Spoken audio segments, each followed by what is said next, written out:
धर्मेंद्र साहब अपने दौर के सबसे सफल और सबसे खूबसूरत कलाकारों में से एक हैं। धर्मेंद्र हिंदी सिनेमा में जब आए थे तब सिनेमा जगत के कुछ लोग सिर्फ इस वजह से हैरान थे कि पंजाब से आया ये नौजवान इतनी अच्छी एक्टिंग कैसे कर लेता है, जबकि ना ही इसने कभी कोई थिएटर किया है, ना ही इसने एक्टिंग की कोई ट्रेनिंग ली है। धर्मेंद्र साहब का खुद का जीवन किसी फिल्मी कहानी से कम नहीं है। धर्मेंद्र साहब के बारे में अगर मैं बताने बैठूं तो शायद ना जाने मुझे कितने वीडियो बनाने पड़ जाएं, लेकिन उनकी बातें खत्म नहीं होंगी। तो ऐसे में हम धर्मेंद्र साहब के बारे में कुछ ऐसी बातें करेंगे जो शायद आपको पता ना हो। दरअसल धर्मेंद्र साहब का जन्म एक मिडिल क्लास फैमिली में हुआ था, इसलिए धर्मेंद्र साहब जब पहली बार हिंदी सिनेमा में काम करने के लिए मुंबई आए तो उन्हें इस बात का हमेशा ध्यान रहता था कि पैसे बचाकर चलने हैं। धीरे धीरे जब धर्मेंद्र साहब को फिल्मों में काम मिलना शुरू हुआ तो इनके पास पैसा भी आने लगा, और जब धर्मेंद्र साहब के पास पैसा आने लगा तो इन्होंने एक सेकेंड हैंड बीएट कार खरीद ली। वो कार इन्होंने 16,000 में खरीदी थी। उस वक्त धर्मेंद्र साहब के छोटे भाई अजीत देवल भी उनके साथ ही रहते थे। अजीत देवल ने धर्मेंद्र साहब से कहा कि पाजी, इससे बढ़िया कोई आप एक बेहतरीन कार खरीद लेते जो कम से कम देखने में तो अच्छी लगती।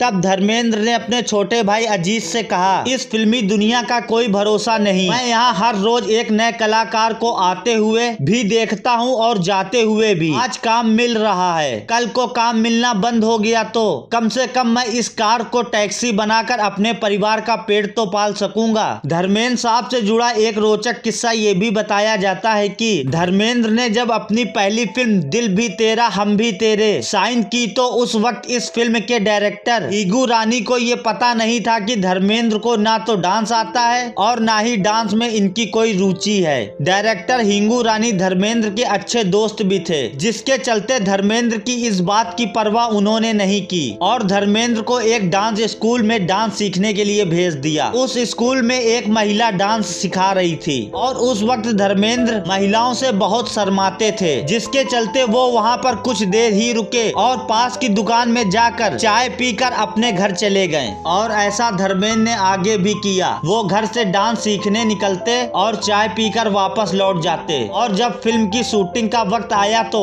धर्मेंद्र साहब अपने ही स्टाइल में डांस करने लगे, जिसके चलते वो उसी वक्त से अपने डांसिंग स्टाइल के लिए फेमस हो गए। वैसे बहुत ही कम लोगों को ये बात मालूम होगी कि जिस फिल्म से अमिताभ बच्चन ने हिंदी सिनेमा में अपने कदम जमाए थे वो जंजीर फिल्म पहले धर्मेंद्र साहब करने वाले थे। धर्मेंद्र ने जंजीर फिल्म की कहानी सलीम जावेद की जोड़ी से 18,500 रुपए में खरीदी थी। हालांकि वो उन दिनों समाधि फिल्म की शूटिंग में बिजी थे, जिसके चलते उन्होंने उस समय जंजीर फिल्म की कहानी में काम नहीं किया। तब धर्मेंद्र की दोस्ती प्रकाश मेहरा से काफी अच्छी थी और उन्होंने जब जंजीर फिल्म की कहानी प्रकाश मेहरा को बताई तो प्रकाश मेहरा को ये कहानी काफी पसंद आई। प्रकाश मेहरा ने धर्मेंद्र से ये गुजारिश करी कि ये कहानी आप मुझे दे दीजिए, मैं इसको लेकर आपके साथ फिल्म बनाऊंगा। हालांकि उस वक्त धर्मेंद्र को भी प्रोडक्शन की कोई खास नॉलेज नहीं थी, इसलिए उन्होंने ये कहानी प्रकाश मेहरा को दे दी। लेकिन धर्मेंद्र की एक चचेरी बहन को जब ये पता चला कि वो प्रकाश मेहरा के साथ एक फिल्म करने वाले हैं तो उन्होंने धर्मेंद्र को ये कसम दे दी कि चाहे कुछ भी हो जाए आप प्रकाश मेहरा के साथ काम मत करना।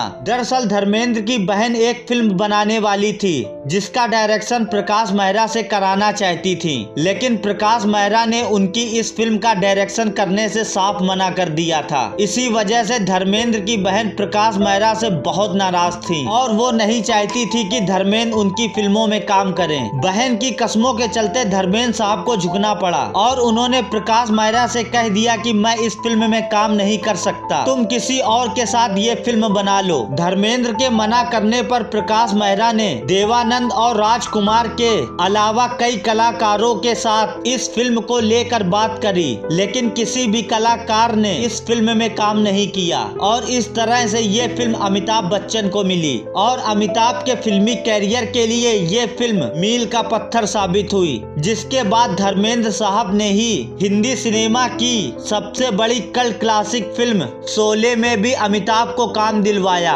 और ऐसे ही ना जाने कितने सुपरस्टारों का कैरियर बनाने में धर्मेंद्र साहब का हाथ है। वैसे धर्मेंद्र साहब से जुड़ी कोई रोचक बातें आपको पता है तो कमेंट बॉक्स में जाकर हमारे साथ जरूर शेयर करें। और वीडियो में लास्ट तक बने रहने के लिए आपको मेरा दिल से धन्यवाद। वीडियो अच्छी लगी हो तो वीडियो को लाइक करें। मिलते हैं हम आपसे अगली वीडियो में, तब तक के लिए नमस्कार, बाय बाय।